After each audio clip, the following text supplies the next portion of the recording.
Every day you likely share the road with semi-trucks, and while rear guards are required on the back of those vehicles, there's nothing that fills the space along the sides.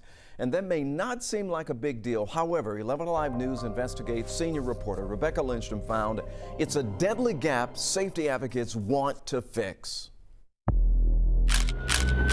We have all passed those accidents. The ones where the cars are so mangled, you know, it is unlikely anyone survived. A car crashing into the side of a tractor trailer tends to be one of them. Bumpers, airbags, seatbelt tensioners, they don't work in that kind of a crash because the first point of impact, which would trigger that, is at the windshield. Marianne Karth lost her two daughters more than a decade ago when a truck hit her car on I-20, sending it into another tractor trailer. To have all of a sudden to have lost my children and just in the blink of an eye and not be able to say goodbye. That pain fueled Karth to become a fierce safety advocate. Our sister station in Tampa Bay caught up with her on a rainy day as engineers showed how a tractor trailer side guard could save lives. Oh, yes! It didn't pass the windshield. Do you see that? There's really no chance of injury. Aaron Kiefer helps recreate accidents, and he says his guard can keep a vehicle, pedestrian, or bike from sliding under. It's a side impact guard that also ties into the rear of a trailer so that the trailer is guarded around the entire periphery. The federal government requires a bar on the back of the truck, but when it comes to the sides, there are currently no regulations at all for side underride guards in the U.S. Matt Brumbelow, Kiefer, and Karth serve on a committee Congress created to prevent underrides. The majority recommended the federal government mandate side guards too. This is a very passionate group here in this meeting. But those on the committee representing the trucking industry don't agree.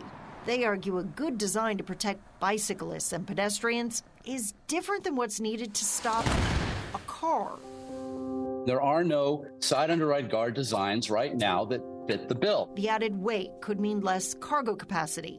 There are worries about ground clearance as a truck crests a hill and, of course, cost. When you go and spend a lot of money on one particular solution, that's money that cannot be spent on another solution that may be more effective and save more lives. And there's a big disagreement over how many lives are impacted by these crashes each year.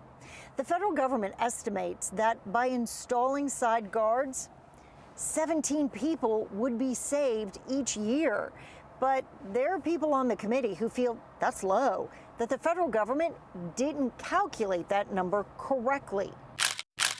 Using an entirely different approach, we came up with a number that was about 10 times as large. While the industry debates what makes financial sense, Karth says she'd pay anything to have her daughters back.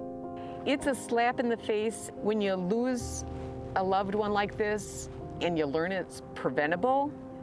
That makes you very angry and frustrated. Rebecca Lindstrom, 11 Alive News investigates.